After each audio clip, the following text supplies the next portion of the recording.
Assalamualaikum warahmatullahi wabarakatuh. My name is Suhaili and I am from Research and Method in Tourism and Hospitality, Section 4. So my topic is to identify tourist motivation towards revisit intention on gastronomic tourism in Kelantan. Food tourism or gastronomic tourism is viewed as a sensory and cultural experience for tourists that are motivated by an interest of food as well as an element of a destination's offer and the authenticity of a place. However, due to several issues regarding food management and production, it could lead to dissatisfaction among tourists who visit that place.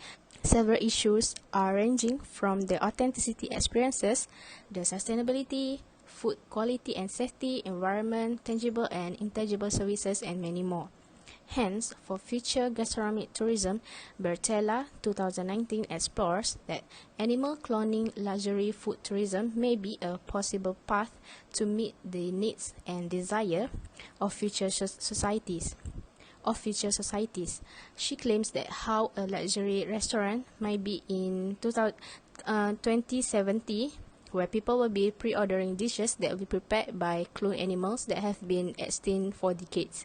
This could be result in exclusive, unforgettably tasty experiences ever. She also adds that in order to preserve the sustainability of food tourism, the food should be served with plant-based because vegetarianism and meat reduction are the diets that can contribute most to the sustainability in terms of reducing the emission of carbon dioxide, acidification, land use, and biodiversity damage. So the SDG related to my study, which is Goal 3, Good Health and Well-being, this is to make sure that gastronomic tourism will benefit customers in terms of the preparation of the food, the nutrition of the food, the quality, the safety and security of the food, and to make sure customers are feeling satisfied upon their experiences dining at the restaurants. Moving on to the significance of study, this study will benefit the tourism industry as gastronomic tourism will generate income towards sectors including providing job opportunities to people in need, and also the widespread of gastronomic tourism trend will benefit the state government of Kelantan, which may boost the marketing and promotion activity at Kelantan and also to ensure the economic sustainability of local people there. For the research problem, this study aims to identify why tourists are having unfamiliarity, which is neophobia and neophilia when experiencing new dishes. Also, it is to improve that satisfaction towards services or hospitality experienced by tourists, such as bad taste, food safety, hygiene, or poor hospitality while dining. Regarding the travel restrictions and MCO, people are aware to go traveling due to the pandemic. Hence, it influences the tourist motivations and intention to travel for gastronomic activity at a specific area. Moving on to the research question and objective. For the first one is, what are the tourist motivation in gastronomic tourism? So the objective is to identify tourist motivation in gastronomic tourism in Kelantan. For the second question is, what are the tourist revisit intention in gastronomic tourism in Kelantan? So the objective is to investigate tourist revisit intention on gastronomic tourism in Kelantan. Next is chapter 2, which is research framework. So the independent variable is tourist motivation. Tourist motivation can be defined as the global integrating network of biological and cultural forces which give value and direction to travel choices, behavior, and experiences, from Pierce, Morrison, and Routledge, 1998.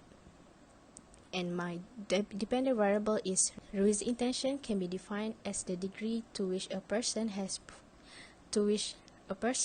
formulated conscious plans to perform or not to perform some specific future behavior, from Kang Lee 2017. Next is the research design. So my target responder in this study is among EduHub Pago student, which encompasses on IIUM, UTHM, UTM, and Polytechnic.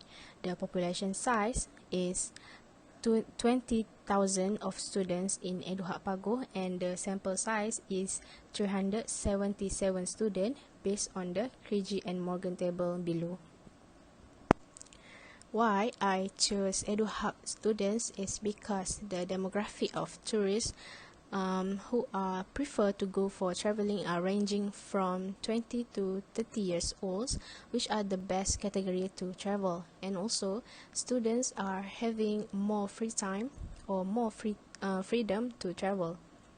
There are some reasons that younger generation are likely to travel for their personal growth, for their experiences, and also they can adapt with social and global awareness, and then they can leave their comfort zone and be ready with any challenges that they will face. So I think that's the reason why I chose EduHub students in my study. In this study, I will using 3 types of sampling, which is quantitative, qualitative, and non-probability sampling, which is purposive sampling. So for quantitative, I want to measure the tourist motivation in gastronomic tourism, which I will distribute questionnaires to the respondents. And for qualitative, I want to identify tourist satisfaction, experience towards revisit intention on gastronomic tourism. This part I will focusing more on their experiences while they are traveling to Kelantan for gastronomic activity. And then for non-probability sampling, I will using purposive sampling, which is for non-probability sampling it is the probability of selecting any particular member is unknown. So mine is purposive sampling. Purposive sampling is we can choose based on our characteristic of samples, or we have specific purposes in mind.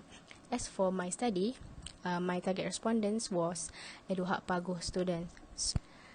The reason why I chose purposive sampling is because the only tourists who had visited Kelantan before are the one who will answering my questionnaires. So it is very convenient and comfortable because I can identify their good or bad experiences before while traveling there for gastronomic activity. So I hope that their cooperation in giving so much information will help me in this study. So I guess that's all from my presentation. Thank you for listening, and Assalamualaikum.